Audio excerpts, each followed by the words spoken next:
पसमानदा समाज आता केवळ मतांचा बँक राहणार नाही तर विकासाचा समान भागीदार बनणार आहे. छत्रपती संभाजीनगर औरंगाबाद येथे महाराष्ट्र राज्य मुस्लिम पसमानदा समाज अध्ययन समितीचे अध्यक्ष इद्रिस मुलतानी यांनी हा ठाम विश्वास व्यक्त केला आहे. त्यांनी सांगितले की स्वातंत्र्यानंतर पसमानदा समाजाच्या विकासाची अनेक आश्वासने देण्यात आली, अनेक अहवाल तयार झाले, मात्र त्यांची प्रभावी अंमलबजावणी झाली नाही. त्यामुळे समाजातील मोठा घटक आजही शिक्षण, रोजगार आणि आर्थिक प्रगतीच्या प्रवाहापासून दूर आहे. महाराष्ट्र सरकारने आता पसमानदा समाजाच्या सामाजिक, आर्थिक आणि शैक्षणिक स्थितीचा सखोल अभ्यास करण्यासाठी अध्ययन समिती स्थापन केली आहे. ही समिती केवळ सरकारी आकडेवारींवर अवलंबून राहणार नाही तर प्रत्येक जिल्ह्यात जाऊन प्रत्यक्ष सर्वेक्षण आणि संवादातून वास्तव परिस्थिती जाणून घेणार आहे.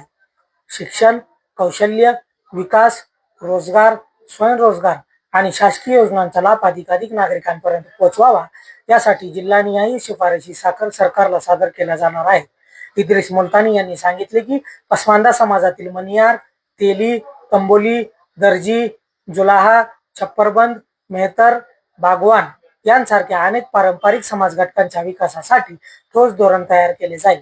त्यांच्या मते आज मुस्लिम समाजाकडे केवळ मतदार म्हणून पाहण्याची राजकीय मानसिकता बदलत आहे. केंद्र आणि राज्य सरकारच्या विविध कल्याणकारी योजनांचा लाभ समाजातील वंचित घटकांपर्यंत पोहोचत असून या अध्ययन समितीच्या अहवालामुळे भविष्यातील अधिक प्रभावी धोरणे तयार होतील. पसमानदा समाजाचा सर्वांगीण विकास झाला तर तो केवळ एका समाजाचा नव्हे तर संपूर्ण राष्ट्राच्या प्रगतीचा मार्ग ठरेल असा विश्वासही इद्रिस मुलतानी यांनी व्यक्त केला आहे.